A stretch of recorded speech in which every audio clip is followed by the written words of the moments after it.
ప్రజలకు మీరు దగ్గరగా ఉండాలి. ఏ నాయకుడైతే ప్రజల్లో అనునిత్యం అనుసంధానం చేసుకుని పనిచేసి ఎప్పుడు ఎన్నికలు పెట్టినా తెలుగుదేశం పార్టీనే గెలవాలి, అన్ని ప్రాంతాల్లో గెలవాలి. ఈరోజు రాష్ట్రం అంతా కార్యక్రమాలు చేస్తున్నాం. అలాంటప్పుడు కొన్ని నియోజకవర్గాలు గెలిచి కొన్ని ప్రాంతాల్లో మెజారిటీ ఓట్లు వస్తున్నాయంటే దానికి కారణం అక్కడుండే నాయకత్వం కూడా అని చెప్పి నేను మీకు తెలియజేస్తున్నా.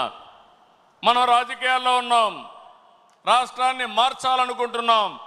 అలాంటి సందర్భంలో మీరు కూడా ఆలోచించాల్సింది ప్రజలకు మెచ్చే రాజకీయ పాలన మీ ప్రాంతాల్లో మీరు అందించవలసిన అవసరం ఉంది.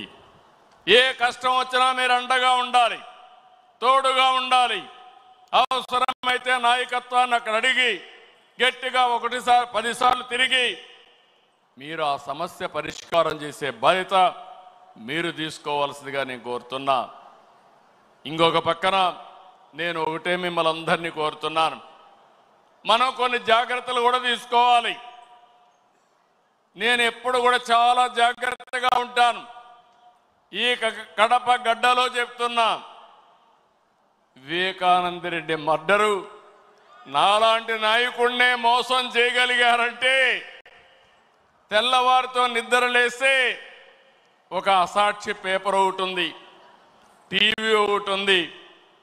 గుండెపోటుతో వివేకానంద రెడ్డి గారు చనిపోయారు. అందరి మాదిరిగా నేను కూడా నమ్మాను. అంతవరకు ఎప్పుడు కూడా నేను వేరే కోణంలో ఆలోచించేవాడిని. ఎన్నికల బిజీలో నమ్మితే సాయంత్రానికి మలుపుల మీద మలుపులు, గొడ్డలితో మెదడు కూడా బయట వచ్చి అంత చిన్నాభిన్నమైపోయి రూమంతా రక్తం ఉంటే అలాంటిది కడిగేసి ఏమీ జరగనట్టు గుండెపోటుతో రక్తం వచ్చి గోడలన్నీ కూడా తడిచిపోయాయని చెప్పగలిగారంటే ఎలాంటి వారితో మనం పోరాడుతున్నాం ఒక్కసారి ఆలోచించుకోవాల్సిన అవసరం ఉంది. సాయంత్రానికి మలుపులు తిరిగి రెండో రోజున నారాసుర రక్త చరిత్ర నా చేతిలో కత్తి పెట్టి నా మీదనే నెపవేసే పరిస్థితికి వచ్చారంటే కెన్ యూ ఇమాజిన్ అని చెప్పి నేను మిమ్మల్ని అడుగుతున్నా. అర్థమైందా మీకని అడుగుతున్నా. అర్థమై ఉంటే చేలు పైకెత్తమని చెప్తున్నా. అలాంటి కరుడు గట్టినటువంటి నేరస్తులతో రాజకీయం చేస్తున్నాం. అందుకే నిన్న ఒకటి జరిగితే వీరయ్య చౌదరి, సంతనూతలపాడు, పల్నాడు హత్యలు జరిగాయి. హత్యలు జరిగితే నాకు అనుమానం వచ్చింది. ఇప్పుడు నేను ఎవరిని నమ్మడం లేదు. ప్రతి ఒక్క విషయాన్ని కూడా సందేహం పెట్టుకొని మనసులో వేరే విధంగా నేను ఆలోచించి ఎవరు చేశారని ఆలోచించే పరిస్థితికి వచ్చాను. చేస్తే కొంతమంది మన దగ్గరుండి వాళ్లకు కోవర్ట్లుగా పనిచేస్తూ వాళ్ళ ప్రోత్సాహంతో ఇష్టానుసారం హత్యా రాజకీయాలు చేస్తున్నారు.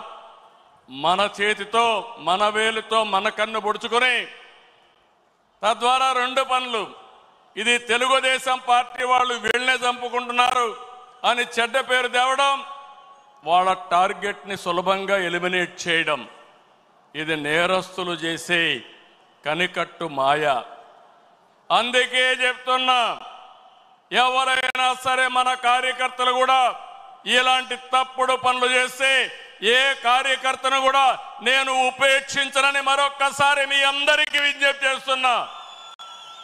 మీకందరికీ ఆమోదయోగ్యమైతే గట్టిగా చప్పట్లు కొట్టి మీరు కూడా ఆమోదించండి.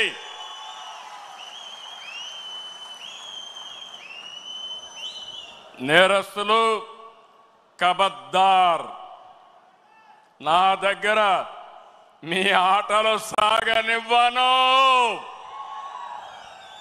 ఇది ఒక హెచ్చరిక. కోవర్ట్లు మన దగ్గరికి పంపించి ఆ కోవర్ట్ల ద్వారా మీ ఎజెండా నెరవేర్చుకోవాలనుకుంటే ఇది మీకు సాధ్యం కాదు. అందుకే మిమ్మల్ని అందరినీ కోరుతున్నా, వలస